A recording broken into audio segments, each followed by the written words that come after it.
2013, there was a shift.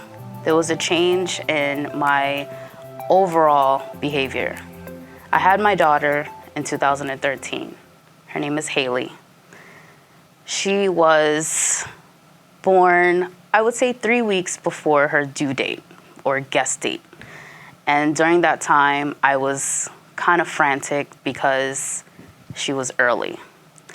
When she was first born, she couldn't breathe, and the doctors had to perform something, a suction, to get the air out of her lungs.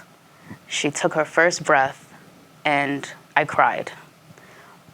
A week after being in the hospital, I got home with her, just looking at her, just being so precious and so small. I had a breakdown. I would cry for hours. I was stuck in this really dark place. I had no idea what was going on. I went to my doctor, and she said, this is what happens to new moms. Now, I wasn't a new mom. I was a mother now of 3 children. So with the birth of my daughter, something happened. There was a chemical imbalance, so I was told. So that led to my diagnosis of postpartum and social anxiety. Now, you may look at me and say, you've overcome this diagnosis, but it's a diagnosis I deal with every day. Being in an environment where I'm having a panic attack, full-on breakdown. It happens to us when we least expect it. But I've overcome some parts of my anxiety by journal writing, by voice therapy, and occasional karaoke. So I say this because when the pandemic happened, so many of us had to, again, isolate ourselves.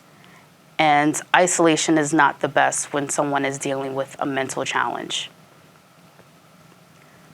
So through the pandemic, I've had a lot of conversations around mental health.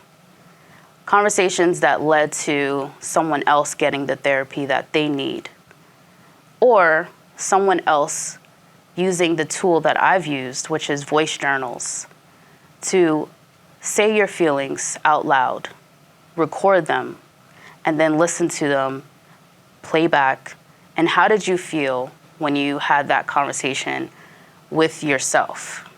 I did a lot of that on NikiMarie Radio, and I've been able to start a new show, The Balancing Act, where we talk about our highs, lows, and lessons when it comes to mental health. It's not just something that we deal with today, it's something that we are challenged with forever.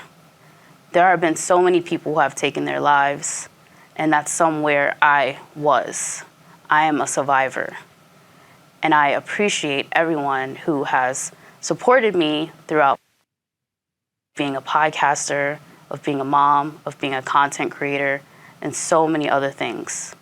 I have overcome the anxiety somewhat, but I still go through the doubts. I still go through the challenges. But I'm here, and this is where I know I need to be to help others. So thank you.